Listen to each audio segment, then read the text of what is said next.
Vous avez remarqué, je suis très épuisé, très fatigué. Après un long périple, je suis de retour. Vous avez vu, ça c'est le palais. Et la débâcle, c'est la grande débâcle. Entre le pire et le mal, le CNRD a fait son choix. Pour se défaire de l'étau, ils ont choisi le mal pour éviter le pire. Qu'est-ce que cela veut dire? Vous allez le comprendre dans ce premier point concernant cette histoire de désobéissance civile à partir de demain, dimanche 15 décembre 2024. Bon, pour certains c'est déjà dimanche, hein?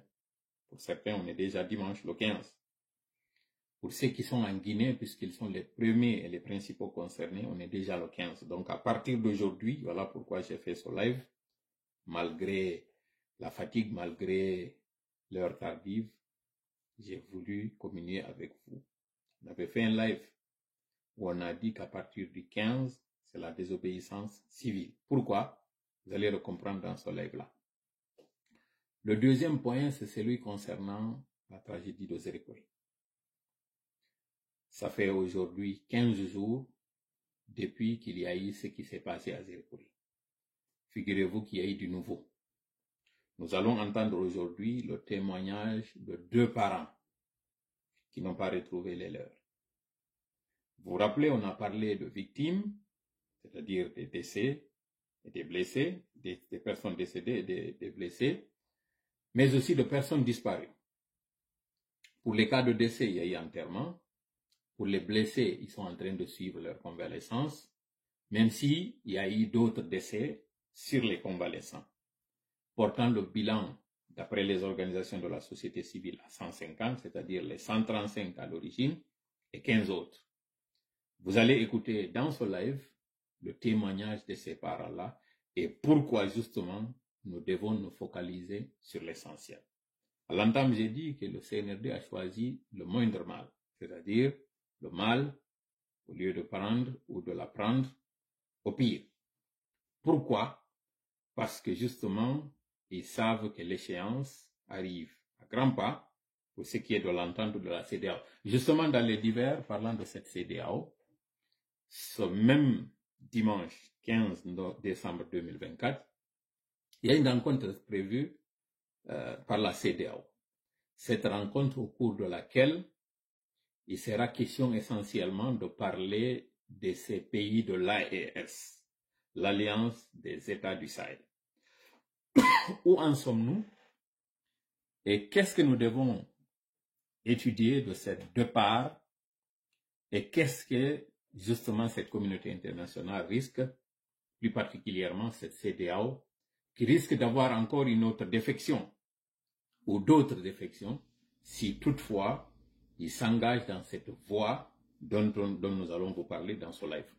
Donc partagez massivement pour que les gens puissent en bénéficier si vous estimez que c'est nécessaire et que c'est important. En tout cas, nous, de notre point de vue, ce sont des informations très bien sourcées parce que justement dans les divers, nous allons aussi parler de ce cas de limogeage de Mandiang Sidibé.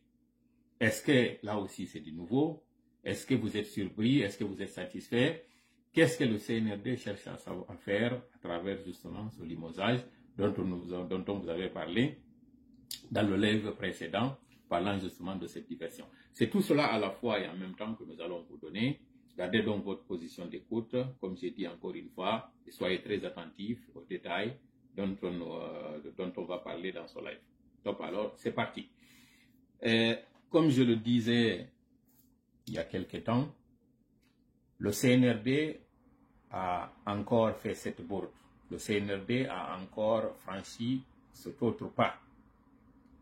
Vous vous rappelez très bien que pour se maintenir au pouvoir, ils ont procédé d'abord à l'interdiction de toute manifestation sur la voie publique, alors qu'en réalité, c'est toute manifestation, toute activité des partis politiques. Ils ne sont pas les premiers à le faire.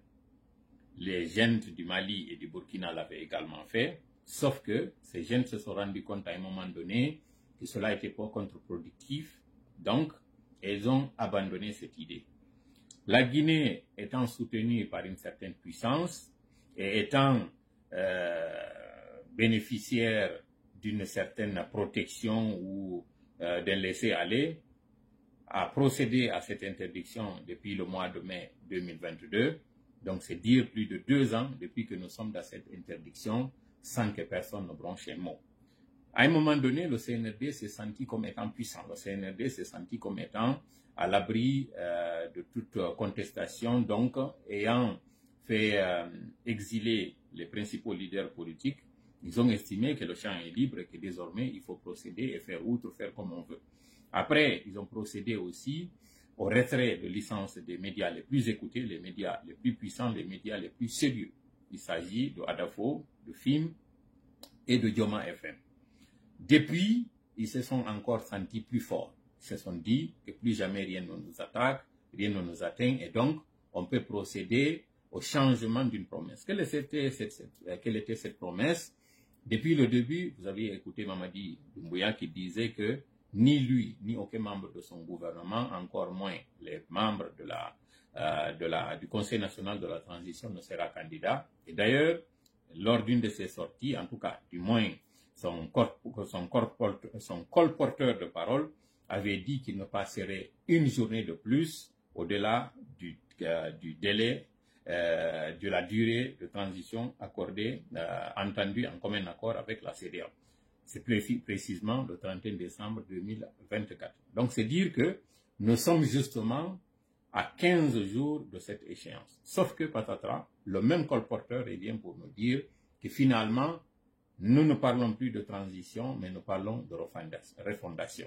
Il est allé plus loin en disant que cette entente n'engage en réalité que partiellement le CNRD parce qu'il n'y a pas eu de paramètres pouvant baliser cette entente. Donc, en réalité, c'est un camouflé, en réalité, c'est un autre affront qui lance au pays. Parlant justement d'affront, le CNRD, avant d'arriver là, ils étaient en train de faire des campagnes pour, nous dit-on, réclamer que cette gente reste. C'est justement au cours d'une de ces propagandes qu'il y a eu cette tragédie de Zérékoré qui s'est passée ou qui est survenue le 1er du mois de décembre 2024.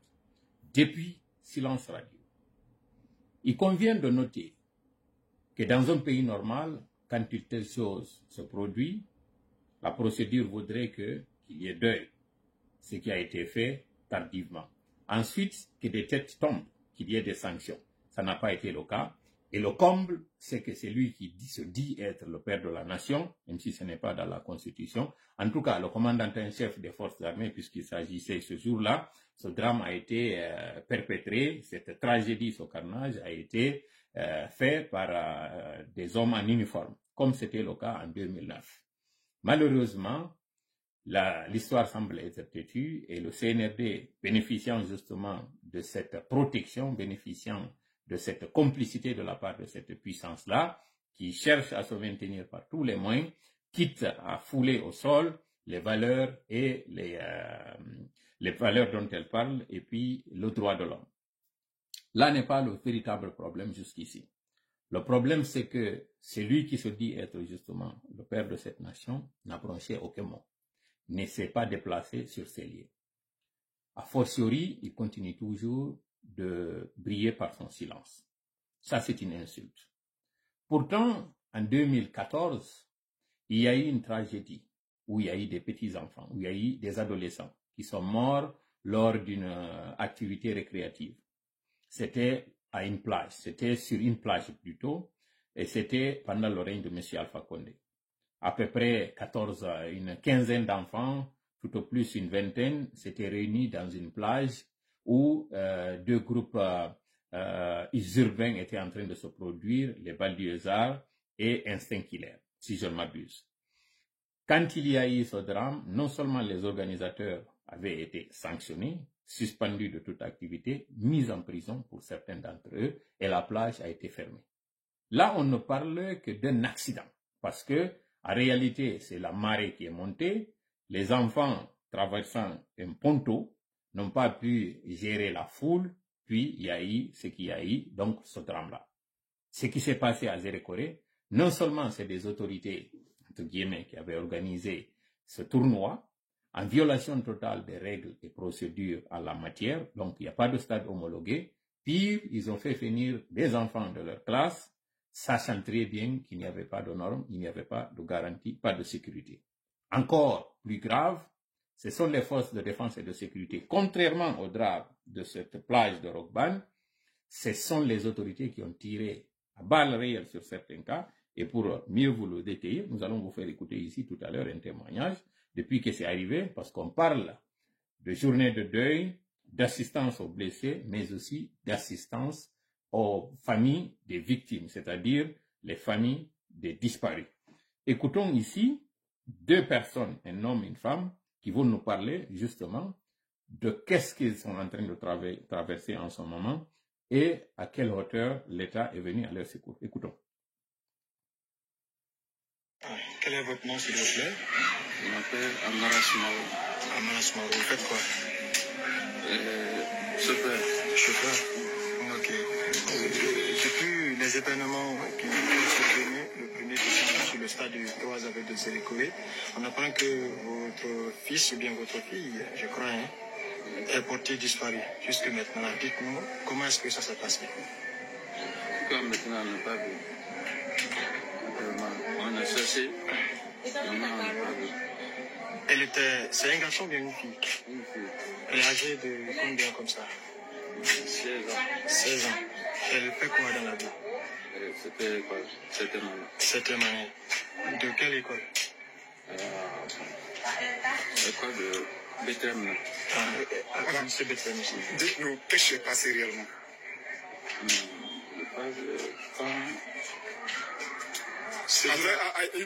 Comment il a campé? Bon, depuis au long, à Wanitrena, jusqu'à maintenant, à mon frère, il a donné au Brésil. Voilà qu'on a créé. Je vais vous traduire, ne vous inquiétez pas. Pour ceux qui ne comprennent pas le malinké, dans un premier temps, c'est ce monsieur Sumaoro. Sumaoro, c'est un nom, aux habitudes, lorsque nous sommes en train de parler des choses sans... Voilà, c'est ça. Au lieu d'aller travailler, au lieu de faire ce pourquoi ils étaient au niveau du perchoir, ils viennent ici s'attaquer sur nos lives. Toutes nos pages sont attaquées. Certaines d'entre elles sont restreintes. Mais ça ne nous empêchera pas de dire ce qu'il y a. Ça ne nous empêchera. Vous avez fait ce que... Et c'est ce qui est dommage. Pendant ce temps, la France qui se dit être un pays de droit, un pays de liberté, parce que d'ailleurs c'est ça les devises. Égalité, fraternité et liberté. Liberté, égalité et fraternité. Cette liberté dont on parle, des médias ont été bâillonnés. La France n'a levé aucun mot par rapport à ça. Alors qu'on parle de liberté de l'expression, on parle de droit d'homme, on parle de valeur. Ils n'ont rien dit. Lamine Guirassy, qui est l'une des victimes, a la nationalité française, en plus de celle guinéenne. Il est allé même au Sénat, taper à la porte, silence radio. Ils ont préféré les intérêts de la France plutôt que de régler le... Et c'est ce qui est en train de rattraper la France. C'est ce qui est dommage. Parce qu'en réalité, toutes ces difficultés aujourd'hui que la France est en train de rencontrer en Afrique, c'est ce 2 poids 2 mesures. En fait, c'est cette hypocrisie, il faut le dire, dans les démarches. C'est ce double langage, ce double standard. C'est ce qui est en train de... Parce que vous voyez, vous connaissez très bien que ceux qui sont en train d'utiliser pour attaquer nos lives se trouvent en France. Nous les connaissons, mais c'est parce que certains d'entre eux sont des prestataires. Voilà pourquoi moi, personnellement, j'ai jugé ne pas venir leur faire de la publicité ici. Parce que faire comprendre que cette certification de page, elle est faite par un jeune, par exemple, qui se trouve à Paris, ici, qui est d'ailleurs Peul, hein? C'est un jeune Guinéen Peul, qui est en train, qui les a aidés à certifier toutes leurs pages, qui est en train d'émerger dans la liste des fiscs français. On sait très bien, c'est lui qui est utilisé pour venir aujourd'hui attaquer nos pages ici. Mais nous ne voulons pas vous faire de la publicité, chers messieurs. La publicité que nous allons vous faire, c'est une publicité très négative. Et vous allez le comprendre. Vous n'allez pas nous fermer, vous n'allez pas nous bâillonner. Faites ce que vous avez à faire, venez attaquer nos lives ici, ça nous fera ni chaud ni froid. Parce que jusqu'à présent, vous ne vous rendez pas compte que les difficultés que la France rencontre aujourd'hui, il n'y a pas cette ancienne métropole qui rencontre des difficultés autant que la France. Posez-vous la question pourquoi. Pourquoi vous êtes honnis de cette façon-là? Pourquoi vous êtes chassés partout? Pourquoi, dès qu'on parle de la France, c'est déjà, ça irrite les gens? Vous ne comprenez pas pourquoi votre politique étrangère, elle ne vous a pas porté fruit, elle ne vous a pas été avantageuse. Maintenant, elle est en train d'être même une politique locale. Votre comportement à l'étranger est ce même comportement qui est en train de se refléter sur la politique de la France. Un pays qui devait être un pays béni. Mais vous avez parlé de laïcité. Vous-même, vous avez vu avec cette inauguration de la cathédrale, vous avez vu la place de la religion. Combien de fois cette religion, elle occupe une place fondamentale dans une société. Parce que vous avez guillotiné votre roi, vous êtes venu en Afrique, vous avez pratiqué cette colonisation directe, où vous avez dit on cache tout, on détruit tout, la société telle qu'elle était en train de fonctionner, vous avez tout détruit. Maintenant, cela est en train de se répercuter sur vous. Jusqu'à présent, vous ne vous réveillez pas pour vous rendre compte de la bêtise que vous êtes en train de faire, des bourdes que vous êtes en train de commettre. Regardez, vous en face. Vous êtes l'un des premiers à venir en Afrique pour occuper l'Afrique. Vous êtes le dernier à quitter ce continent-là. Et vous allez quitter ce continent-là de la manière la plus lamentable. C'est-à-dire que vous avez vu le drapeau français qu'on est en train de brûler. Alors que les citoyens français n'ont rien à voir avec ce que vous êtes en train de faire. Non seulement votre politique ne profite pas aux Français à l'étranger, et ça ne profite pas aussi aux Français vivant en France. À quand vous allez vous réveiller, vous, cette armée-là, cette gendarmerie que vous avez mis à la tête de ces ambassades, ou bien que vous avez mis à la tête de cette organisation, vous ne laissez pas les civils gérer comme ça se doit. Vous avez vu, vous êtes finalement obligé de venir amadouer le Maroc, tout simplement pour ne pas perdre ces derniers précarés que vous avez. Alors que vous aviez tout à gagner. Allez en Afrique, vous allez trouver que les marques les plus utilisées en matière de véhicules, ce sont les marques françaises. Mais alors, posez-vous des questions pourquoi vos marques sont utilisées, vos véhicules sont utilisés en France, mais dès qu'on parle de loi politique française, ça irrite. Parce que vous avez de très bons produits, mais vous avez une très mauvaise utilisation de votre politique. Pourquoi vous n'avez pas fait comme les Anglais, qui sont venus, qui ont fait cette colonisation indirecte, qui ont dit, bon, nous, c'est à la tête qui nous intéresse. Le reste, continuez, gérez vos pays, gérez votre État, fonctionnez comme vous étiez. Rendez-nous juste compte de ce que vous êtes en train de faire. Mais vous, même dans les petits hameaux, vous voulez savoir ce que... En anglais, ça s'appelle du micromanagement. Voilà là où nous sommes aujourd'hui. Il y a un adage qui dit lorsqu'on est en train de griller un morceau qui est gras, on doit savoir laisser les gouttes d'huile, comment ils appellent ça en anglais, dripping, continuer à se jointer, qu'on dit, parce que c'est pas coulé. Vous devez laisser ces gouttes-là tomber. C'est ça, vous devez laisser ces gouttes-là tomber. Laissez les Africains gérer leurs affaires. Comment comprendre aujourd'hui que la CEDEAO se réunisse aujourd'hui? On va parler de ces pays de l'AES. Qu'est-ce qui a entraîné le départ des pays de l'AES? Posez-vous cette question. Ces trois pays qui vont être rejoints bientôt par un autre, quatrième et un cinquième, le Tchad et le Sénégal, ces pays-là vous ont quitté. Et imaginez en termes de démographie et en termes de superficie. C'est presque, c'est un tiers de la CEDEAO qui est en train de partir comme ça. Et vous allez penser que avec les deux tiers là, vous allez pouvoir vous en sortir. C'est d'ailleurs plus. En fait, ce que je vais vous dire, vous ne pouvez pas du tout demander le rétablissement de Bazoum, qui n'a pas démissionné, et occulter qu'Alpha Condé, lui aussi, n'a pas démissionné. Pourtant, ils sont élus dans les mêmes circonstances. Enfin, à peu près. Pourquoi vous êtes focalisé à parler de Bazoum pour sa libération? Alpha Condé aussi, il n'est pas séquestré, mais il est à l'exil. Il est en exil. Heureusement que lui, avec ses relations, il a pu se trouver un gîte. Comment faire ce 2 poids 2 mesures? Les présidents de la CEDEAO vont se retrouver, ils vont parler de la libération de Bazoum, ils vont parler du rétablissement de Bazoum. Pourquoi vous ne parlez pas aussi du départ de la junte de la Guinée? Pourquoi d'ailleurs justement le CNRD est occulté? Pourquoi vous ne parlez pas du CNRD? Parce que le CNRD fait votre affaire, c'est ça? Alors je rappelle que le CNRD a fait effusion de sang pour venir au pouvoir. Ils ont tué des militaires qui étaient en train de défendre une institution qui est la présidence et une personnalité qui est le président de la République, Alpha Condé. Ils les ont massacrés pour être là. Et pour se maintenir, ils continuent encore de tuer. Le dernier bilan, c'est celui de plus de 300 morts, dont des adolescents. Vous ne parlez pas de ça. La CEDEAO s'est contentée de faire une lettre comme ça, laconique, un communiqué très laconique pour dire qu'il y a des enquêtes. Pendant que vous avez demandé ces enquêtes-là, où en sommes-nous avec l'entente que vous aviez faite avec le CNRD? Les 24 mois, où en sommes-nous? Cela ne figure pas dans l'agenda, alors que ça, c'est la dernière réunion de cette année. Cette rencontre-là, c'est la dernière de cette année. Vous ne parlez pas ça, ça ne figure pas dans votre agenda. Vous ne parlerez pas de ça. Bon, peut-être que maintenant on en a parlé, vous allez parler de ça. Mais vous savez très bien que l'émissaire du CNRD est allé vous rencontrer pour dire qu'en réalité, la situation est sous contrôle. Ils demandent, ils vous ont menacé, hein, que si toutefois vous ne les accompagnez pas, ils vont rejoindre le Sahel, les groupes du Sahel. C'est ça votre peur. Alors sachez que la Guinée rejoindra l'AES. Que vous le voudriez ou pas, la Guinée rejoindra l'AES. C'est quoi? La population guinéenne, avec le nouveau gouvernement qu'on fera, nous allons rejoindre l'AES. Tout à l'heure, vous étiez en train d'écouter un audio.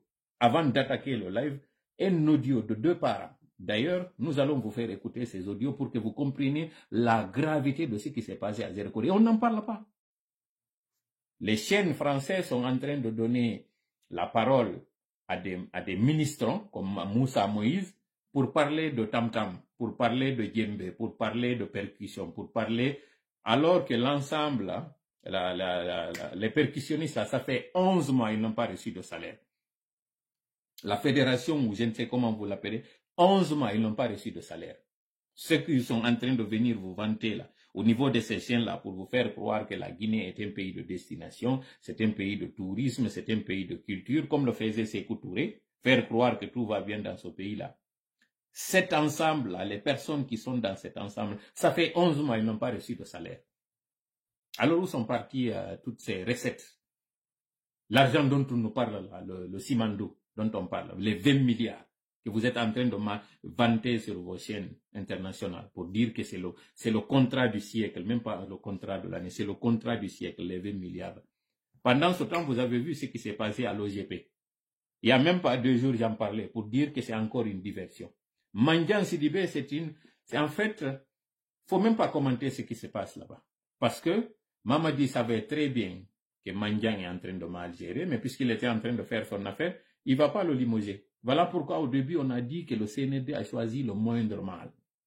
Maintenant qu'il y a ce scandale de ce massacre au niveau de Zérékoré, ils préfèrent nous sortir ce genre de dossier pour régler des comptes avec des personnes dont ils voulaient se débarrasser. Il y a très longtemps, ils voulaient se débarrasser de Mandiang. C'est en fait la mère de Mamadi qui était amie à Charles Wright et à Mandiang Sidibé.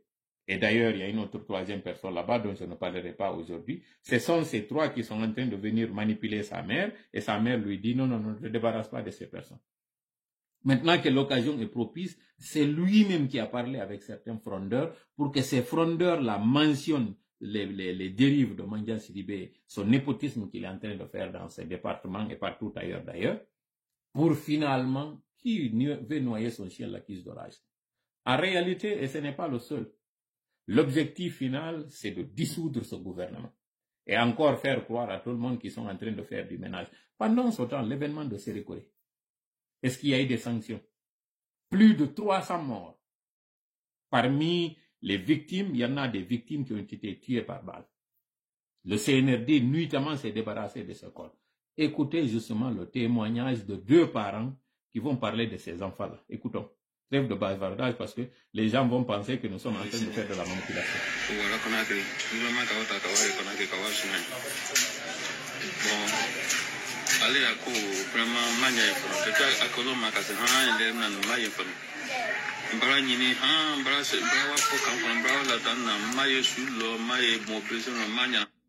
Cette personne-là, elle dit Mbra, ça veut dire j'ai beaucoup mangé, maïe, je ne l'ai pas vu.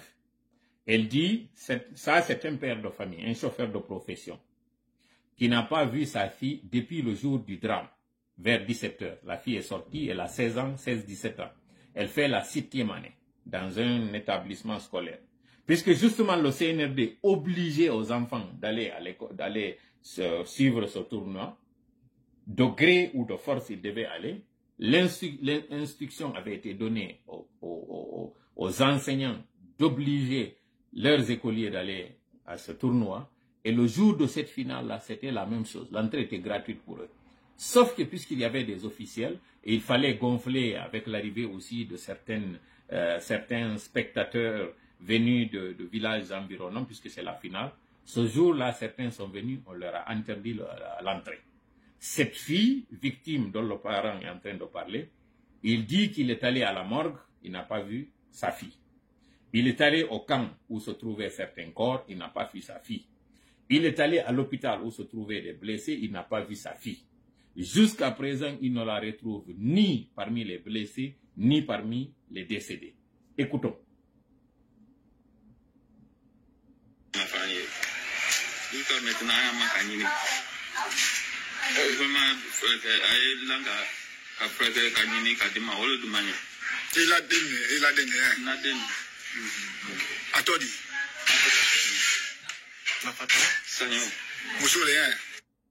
La victime s'appelle Mafata Sagno. Lui, c'est un Soumaoro. Soumaoro, oubliez le Soumaoro Kanté dont on parle, dont le nom de famille est Kanté. Soumaoro chez les forestiers, c'est un nom de famille, Soumaoro. Lui, il dit qu'il a perdu une de ses filles. Sa fille est Sagno. Lui, il est Soumaoro. C'est soit sa fille adoptive, ou bien il est le tuteur de la fille, ou bien c'est sa belle-fille. Peu importe, il parle de la fille. Allez regarder la liste. Jusqu'à présent, le CNRD est cramponné sur le chiffre de 56. Malgré l'augmentation du bilan. Ils sont toujours sur le chiffre de 56. Qu'est-ce que cette communauté internationale a fait par rapport à ça? Jusqu'à présent, il n'y a même pas de pression. Absolument rien.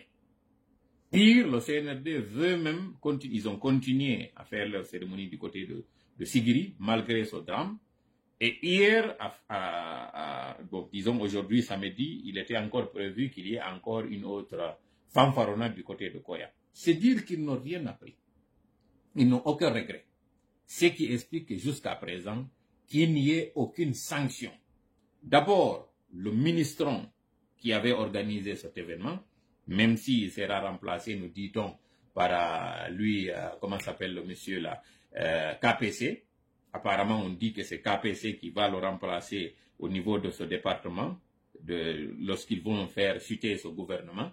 En fait, pour faire simple, écoutons encore une autre mère qui parle de ces mêmes disparus. Et ce jour-là, elle était sortie à partir de quelle heure comme ça? 17 h. Pour partir au terrain. Comment vous avez appris la nouvelle?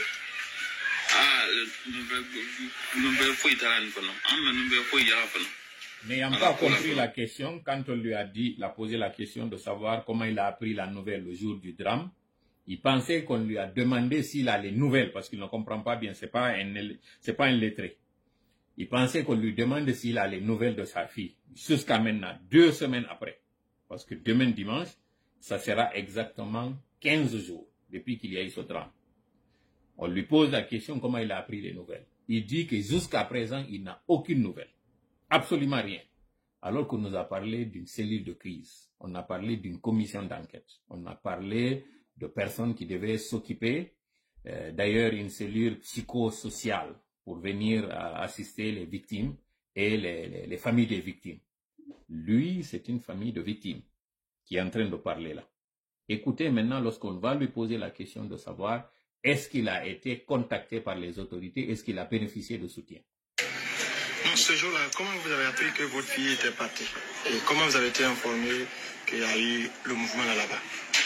Non, mouvement ko ne me ke mouvement ko krama ne kana bonna kan lo grasira na mombi makalada musoro kan kana ko Abraham ko manga entrena ko dinu wane terena kwa mena kono kwa maye kono lui n'était pas à la maison.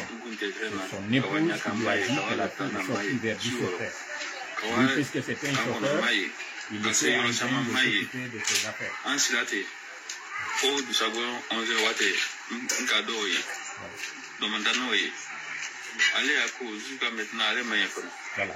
Le lendemain, 11h, quand il y a eu le blanc, ils allés, ils ont fait des recherches partout dans les hôpitaux, ils n'ont eu personne. Ils disent jusqu'à maintenant, il n'y a personne.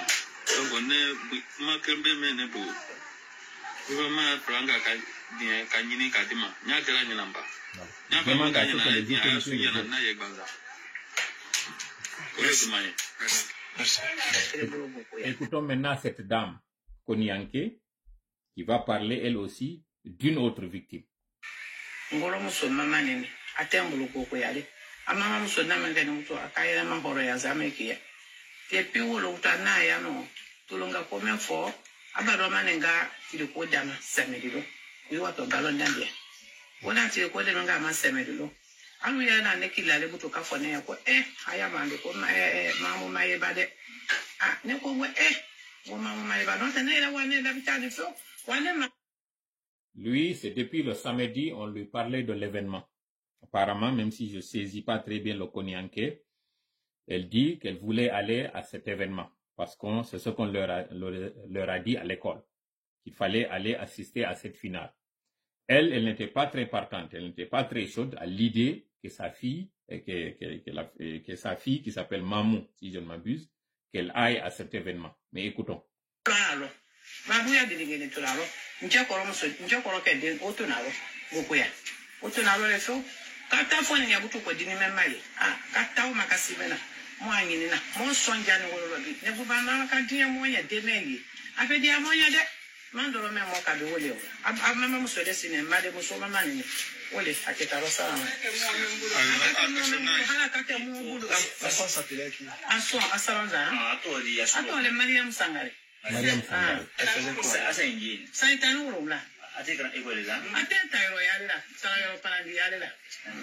Depuis le dimanche jusqu'à maintenant, elles n'ont pas de nouvelles sur l'enfant. Aucune nouvelle.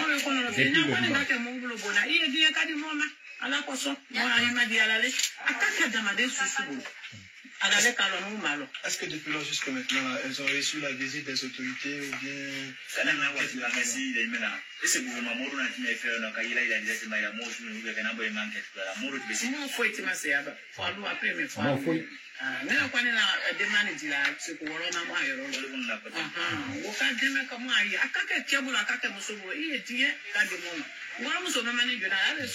Encore, c'est une autre fille, hein? La plupart des victimes, c'était des filles. Voilà. Elle a voulu être très brève. L'âge varie, l'âge des victimes varie entre 9 ans, il y avait même des victimes de 9 ans. Ces personnes disparues, dont on ne voit pas les corps, c'est des corps qui étaient dans un état très effroyable. Je le dis ici cash. Parce que le véhicule bélier a roulé sur des victimes, et donc les corps étaient très déchiquetés. Ensuite, les tirs à balles réelles que le CNRD ce jour-là pour protéger les officiels pour les faire sortir, les tirs étaient à balles réelles. Donc le CNRD dans cette nuit, dans la débandade, dans la panique, dans la foulée, ils sont venus, ils ont récupéré les corps pour aller les enterrer nuitamment. Ça, ce sont les disparus dont on parle, les 50 là. C'est-à-dire le nombre de disparus est équivalent au nombre de personnes dont ils sont en train de parler, les 56. Et curieusement, jusqu'à présent, le CNRD n'a pas débloqué ses compteurs. C'est arrêté là. Pourquoi? Parce qu'ils ne voudraient pas que les gens sachent ce qu'ils ont fait. Et le plus révoltant dans tout ça, la CEDEAO se claque mûr, elle se mire dans un silence, sachant très bien que pendant qu'ils sont en train de faire la pression sur les gens au Mali, au Burkina et au Niger, plutôt que de les aider à lutter contre le terrorisme et le djihadisme, ils sont en train de faire la pression sur eux. Nous sommes très solidaires à ces militaires de dire non, justement, à cette CEDEAO qui a préféré défendre l'intérêt de la puissance coloniale, donc de la France, plutôt que de défendre l'intérêt des citoyens africains. Voilà pourquoi à partir d'aujourd'hui, 15 décembre 2024, nous laissons la voie ouverte à la CEDEAO. À cette rencontre d'aujourd'hui, le même fouet qu'ils sont en train de fouetter les trois jeunes, c'est le même fouet que doit fouetter la CEDEAO. Pire d'ailleurs, le fouet doit changer de direction. On doit soutenir les pays de l'AES pour que ces pays reviennent à de meilleurs sentiments. À défaut, s'ils ne le font pas, nous, peuple de Guinée, nous, population, parce que c'est une CEDEAO de peuple que nous voulons former, allons rejoindre l'AES dans leur combat contre la France par ricochet. Nous savons très bien que les chefs d'État n'ont pas donné de soutien à M. Alpha Condé de la même façon qu'ils l'ont accordé pour M. Bazoum. Des pères et non des moyens ont écrit des demandes pour que justement M. Bazoum soit rétabli dans ses fonctions. On comprend que les choses ne sont pas les mêmes. M. Alpha Condé est en train de se promener en Turquie. Pendant ce temps, il y a un chef d'État qui est séquestré dans un palais ou dans une maison. Nous savons très bien, objectivement parlant, que les situations ne sont pas les mêmes. M. Bazoum n'a pas accès à sa famille. M. Bazoum est retenu contre son gré. M. Bazoum est un otage. Nous comprenons ça très bien. Mais qu'est-ce qui a fait que ces militaires, contrairement à ceux de la Guinée, n'ont pas laissé M. Bazoum? C'est parce qu'ils savaient que M. Bazoum devient finalement leur bouclier. En cas d'assaut sur leur palais, M. Bazoum pourrait être lui aussi touché. Voilà pourquoi ils l'ont gardé. Si toutefois la CEDEAO veut desserrer les taux autour de M. Bazoum, qu'il fasse revenir ses militaires à de meilleurs sentiments. Nous-mêmes, au début de ce coup d'État, nous étions contre ce que ces gens étaient en train de faire. Parce que nous étions en train de regarder la situation au Niger de la même façon que nous regardons la situation en Guinée. Sauf que les cas ne sont pas les mêmes. Pendant que nous sommes en train de condamner ce que la gente guinéenne fait à travers ce coup d'État, nous devions aussi condamner de facto ce que les trois autres gentes font. Mais à voir que ceux avec lesquels nous étions en train de faire ce combat, c'est-à-dire la CEDEAO, ne sont pas en train de traiter les cas de la même façon, nous sommes obligés finalement de comprendre et de choisir finalement un camp. Celui de la CEDEAO des peuples. Donc cet appel est lancé à ces chefs d'État qui se réuniront aujourd'hui pour comprendre que les mêmes causes entraînent les mêmes effets. Si la CEDEAO des peuples ne s'est pas fait manifester à travers les problèmes des peuples et que finalement les chefs d'État ont préféré défendre l'intérêt de la France qui est en train de les financer, qui est en train de leur doter ce qu'ils doivent faire, le peuple de Guinée, comme celui du Sénégal, comme celui du Tchad, n'aura pas le choix finalement que de demander le départ de la France, de son armée, parce qu'en réalité, c'est elle qui pose le problème. Pourquoi Mamadi Doumbouya n'est pas en train de subir la même pression qu'Assimi Goïta? Pourquoi Mamadi Doumbouya n'est pas en train de subir les mêmes sanctions et les mêmes critiques de la part de ces médias occidentaux, comme c'est le cas d'Ibrahim Traoré? Pourquoi Mamadi Doumbouya et son clan ne sont pas en train d'être mis sous pression pour qu'il rétablisse M. Alpha Condé, qui lui aussi n'a pas démissionné, de la même façon qu'ils sont en train de faire sur Tiani et toute sa gente. Pourquoi? Pourquoi d'ailleurs cette entente avec la CEDEAO de 24 mois a été ajoutée d'un terme dynamique? Pourquoi? Pourquoi malgré tous ces décès, les médias occidentaux sont en train de parler d'attaques dont ils sont en train de subir, dont justement les gens sont en train de subir, et pendant ce temps, on ne parle pas de ces victimes civiles qui sont mortes tuées par leur propre armée. Pendant que les médias RFI, France 24, TV5, BBC sont en train de parler de ces revers que l'armée du Niger, du Burkina et du Mali sont en train de subir, pourquoi le même traitement de faveur n'est pas accordé à la population guinéenne qui se fait massacrer par sa propre armée? Tout à l'heure, nous étions en train de parler de ce qui s'est passé aux plages de Rogbane, quand des citoyens, des civils, des jeunes de la banlieue urbaine ont organisé une soirée et qu'il y a eu une catastrophe à travers cette montée parce qu'il ils n'ont pas su gérer cette montée marine, il y a eu des décès, il y a eu des morts. Il n'y a pas eu ce jour-là de tir. Il n'y a pas eu ce jour-là d'intervention de la part des forces de défense et de sécurité. D'ailleurs, ce qui a été déploré, c'est le manque d'agents pour venir au secours de ces jeunes-là, ce jour-là, qui sont morts. Mais les organisateurs avaient été sanctionnés. Certains avaient été mis en prison. Et la plage a été fermée pendant un moment. Pourquoi 15 jours après, et cela s'était passé au cours de la première semaine, M. Alpha Condé, à l'époque qui était le président de la République, avait sévi. C'était en 2014-2015, si je ne m'abuse. C'était en 2014-2015, si je ne m'abuse. Pourquoi jusqu'ici, du côté de Zérékoré, ni le gouverneur, ni le chef de la CNIS, ni les gendarmes n'ont été limogés? Le ministre qui était à la tête de cette organisation n'a pas payé les frais. Pourtant, à l'époque, le ministre de la Culture, en 2014-2015, avait été sanctionné. Si ma mémoire était bonne, il avait été soit sommé d'agir au risque de partir. En tout cas, à l'époque, le bilan, même si c'était un accident qu'on pouvait qualifier d'accident, il y a eu à l'époque de sanctions. Pourquoi jusqu'à présent Mamadi n'a rien dit, ne s'est pas déplacé pour aller voir les victimes? Et pire, vous avez entendu ce qu'ils ont dit sur les médias. Leur premier des ministres, Baouri, qui avait dit qu'il allait y avoir une commission. Ces familles de victimes disent que 15 jours après, ils n'ont vu personne. C'est-à-dire, en réalité, ils sont en train de les conseiller ce qu'il faut faire, ce qu'il faut dire dans les médias pour que l'opinion internationale pense qu'ils sont en train de faire quelque chose, alors que sur le terrain, absolument rien. Donc, la CEDEAO, vous êtes face à l'histoire.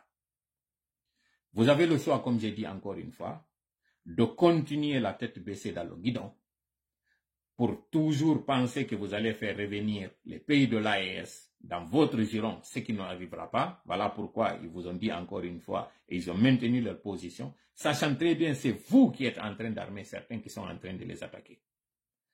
Les équipements que vous avez laissés derrière vous en partant, qui les a pris? Les terrains que vous vous occupiez lorsque vous étiez au niveau de cette force d'interposition, qui sont les premiers à venir occuper ces endroits? C'est parce que vous savez très bien que vous êtes en communication avec ceux qui sont en train de venir les attaquer. Pourquoi vous ne parlez pas de cela? Pourquoi, curieusement, depuis que vous êtes parti, beaucoup de positions qui étaient maîtrisées à un moment donné avec l'intervention de la Russie, qui a aujourd'hui ses propres problèmes, même si nous ne sommes pas d'accord avec eux, même si nous ne sommes pas du tout partants pour qu'il y ait une nouvelle colonisation, mais ayez l'honnêteté de dire et de reconnaître que vous ne pouvez pas du tout laisser la gente guinéenne sous silence, passer sous le radar, pendant que vous êtes en train de mettre la pression sur les 3 autres gentes. Il faudrait qu'il y ait le même traitement de faveur. Il faut qu'il y ait la même pression sur toutes les gentes. Nous ne pouvons pas l'accepter. Et comme j'ai dit encore une fois, c'est une diversion que vous êtes en train de faire et vous risquez gros. Vous avez vu ce que le Tchad vous a fait, alors que vous savez très bien que vous aviez soutenu à un moment donné le Tchad. Vous aviez soutenu, en l'occurrence, cet autre militaire qui est venu de la manière la plus anticonstitutionnelle. À l'époque, le président Macron s'était déplacé pour venir dire que la situation était exceptionnelle. Pourquoi vous êtes en train toujours de mettre une exception lorsque ça vous arrange?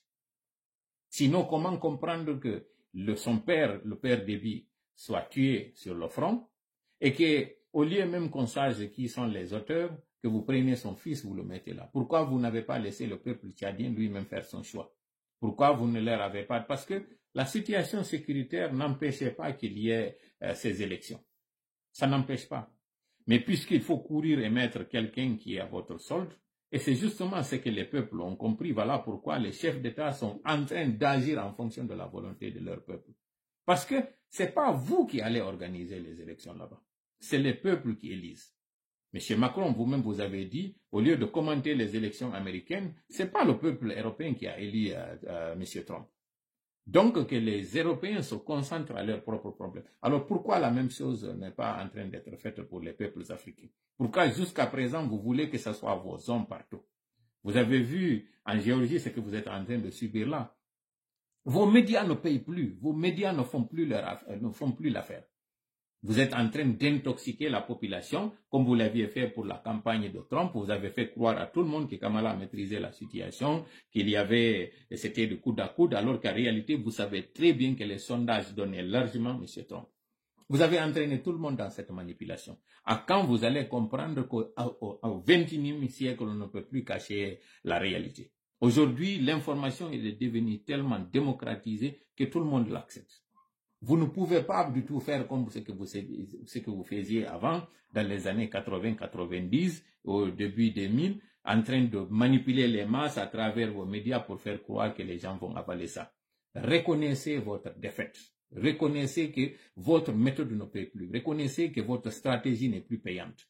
Et acceptez que désormais, vous avez vu partout dans le monde, ce sont les peuples qui sont en train de décider. Et cette volonté populaire, vous ne pouvez pas résister. C'est ça la loi. Regardez avant, en termes, si je prends un exemple très simple. Avant, c'était les taxis ordinaires qui étaient en train d'opérer. Avec l'arrivée de Uber, tu ne peux plus empêcher à ce que le client reste dans son salon, qu'il se commande son Uber et qu'il décide de à quelle heure ce taxi va venir le prendre, ce supposé taxi. Et c'est devenu tellement libéral que n'importe qui peut être aussi chauffeur de taxi. Avant, c'était comment? Avant, c'était les médias qui nous racontaient ce qu'ils voulaient. Aujourd'hui, tout le monde a accès à cette information qu'il veut. Tout le monde est devenu d'ailleurs informateur. Non seulement avec l'arrivée de ces réseaux sociaux et leur multiplication, tout le monde a accès à un réseau. Je suis là dans mon petit salon en train de m'adresser à des millions de personnes partout dans le monde. Alors qu'avant, il fallait attendre que RFI, dans son journal de soir, lorsque comment j'appelle ça, les bips sonores allaient donner pi, les 18 heures pour que tout le monde soit branché sur ce récepteur, ce qu'il appelait à l'époque récepteur, l'émetteur qu'il a émis, tout le monde prend, il consomme ça. Désormais, vous pouvez faire votre charabia dans une chaîne et nous, on vient, on dit la réalité parce que c'est ça, nous aussi, les lanceurs d'alerte. C'est ce que nous faisons. Nous avons accès aux personnes, nous avons accès aux sources de la même manière que vous, parfois même mieux que vous. Parce que vos représentants, ce que vous appelez les observateurs, vos correspondants, avant qu'eux, ils accèdent à l'information, nous, c'est l'information qui vient vers nous. Vous courez vers l'information, nous, c'est l'information qui court vers nous. Vous voyez donc la différence? Vous voyez combien de fois vous êtes en train de ramer à contre-courant? Je vous le dis en toute sincérité. Vous êtes en train de perdre du temps et vous êtes en train de nous faire perdre du temps. Le cas du Tchad devait être illustratif et ça devait vous servir de leçon pour comprendre que lorsque vous mettez à dos les règles et principes que vous devez forcément maintenir et respecter, finalement vous allez subir la pire des défaites et vous allez encore subir la pire des humiliations. Vous avez vu, si vous aviez été démocrate depuis le début, lorsqu'il y avait eu cet assassinat de M. Déby, si vous étiez venu à l'époque pour dire « nous allons organiser une transition, nous allons organiser des élections, cette armée ne doit pas se maintenir au pouvoir, il doit y avoir selon la constitution tchadienne à l'époque, qui devait succéder à Déby. » Vous connaissez très bien qui devait le faire. Si c'était ça qui avait été fait, peut-être que vous seriez resté encore au Tchad. Peut-être que vous auriez défendu le principe plutôt que de défendre l'intérêt du prince. Maintenant, vous avez perdu le principe, vous avez perdu le prince. C'est ça l'inconvénient de l'incohérence de votre politique. Soyez cohérent. Si vous condamnez d'une main droite, vous devez aussi le condamner d'une main gauche. Mais c'est du 2 poids 2 mesures. Vous parlez d'exception. Oui, la gente guinéenne ne s'est pas alliée aux autres. Donc ça veut dire que c'est vos intérêts qui comptent. Ce n'est pas le principe en tant que tel. Sinon, quand le principe dit pas d'accession au pouvoir par des moyens anticonstitutionnels, ça devait être un principe que tout le monde doit respecter. Qui qu'il soit. Imaginez qu'aujourd'hui, avec la crise française, avec tout ce que vous êtes en train de traverser depuis maintenant une année, combien de premiers ministres en l'espace de 4 ans? Combien de premiers ministres? La France. Jusqu'à présent, vous n'arrivez pas à vous retrouver. Imaginez qu'entre-temps, les militaires français qui se disent qu'on en a marre et qu'ils fassent un coup d'État. Le peuple français va accepter parce que la France est en train de traverser cette crise-là, qu'on mette à la tête de la France les militaires? Non. Ce militaire doit être civil, il doit se présenter comme candidat, il va passer la procédure, il va la respecter pour être président de la France. Jamais vous n'allez accepter que parce qu'il y a eu toute cette crise-là, que militaires viennent prendre le pouvoir. Jamais vous n'allez l'accepter. Vous, M. Macron, vous savez très bien que le principe et les valeurs françaises vous l'interdisent. Pourquoi alors accepter que Mamadi Doumbouya, qui tue des militaires pour être au pouvoir, qui tue des civils pour se maintenir au pouvoir, qu'il soit aussi l'auteur de toutes ces tueries d'enfants, des enfants, des adolescents. Et jusqu'à présent, vous n'êtes pas fichu condamné cela. En fait, ce que moi j'ai vu au cours de ces derniers mois, ça m'a encore ouvert les yeux, ça nous a ouvert les yeux. Et nous voyons combien de fois l'incohérence de vos positions. Ce conseil, c'est pour l'intérêt de nos compatriotes qui se trouvent en France. C'est pour l'intérêt des Français, c'est pour l'intérêt des Européens. Parce que nous sommes contre la montée de l'extrémisme. Nous sommes contre l'arrivée de ces extrémistes droites qui veulent, en réalité, utiliser la crise mondiale que toute la planète est en train de traverser pour régler des comptes. Et vous êtes en train de favoriser cela. Votre politique, vos positions, vos incohérences sont en train de favoriser cela. Nous ne pouvons pas l'accepter. Voilà pourquoi nous avons le devoir de vous dire la vérité. Cette vérité que vous connaissez d'ailleurs, mais vous refusez parce que vous pensez défendre vos intérêts. C'est ce que vous avez fait au Sénégal. Combien de vos investissements ont subi les dégâts que vous avez subis, les pertes que vous avez subies du côté du Sénégal, avant finalement de comprendre qu'il faut accepter le choix des Sénégalais. Ce que vous avez fait, il y a deux exemples ici qui doivent vous servir de leçon. Vous avez voulu défendre vos intérêts au Sénégal plutôt que de laisser les Sénégalais gérer leurs propres affaires. Finalement, vous êtes mis à l'évidence de comprendre que les Sénégalais sont plus déterminés que vous. Le médecin après la mort. Au niveau du Tchad, là aussi vous avez soutenu quelqu'un. Vous l'avez appuyé jusqu'à ce qu'il est devenu, il a pu blanchir sa procédure jusqu'à devenir maintenant président. Il se retourne contre vous parce qu'il sait très bien que vous, c'est vos intérêts que vous étiez en train de défendre. Mais il vous a utilisé. Il a été très intelligent parce que jusqu'ici, c'est vous qui utilisez les Africains. Maintenant, les Africains ont compris, ils vous utilisent. Sauf que nous, en Guinée, quand est-ce que vous allez comprendre que jusqu'à présent, tous les chefs d'État que vous avez soutenus en Guinée n'ont pas été ni à l'avantage des Guinéens, ni à votre avantage. Combien de fois et jusqu'à quand vous allez continuer à vous buter la tête sur le même mur? En tout cas, cette réunion d'aujourd'hui, nous appelons les chefs d'État de la CEDEAO. En tout cas, ceux qui restent là, qui sachent qu'aujourd'hui, ils sont très affaiblis. La seule façon pour vous, chefs d'État, qui devez vous rencontrer, de redorer votre blason et de vous réconcilier avec les peuples africains, c'est de dire la vérité. Cette vérité qui consiste à dire à la gente guinéenne, elle est celle-là sur laquelle nous devons mettre la pression et nous devons aider les gens du Sahel.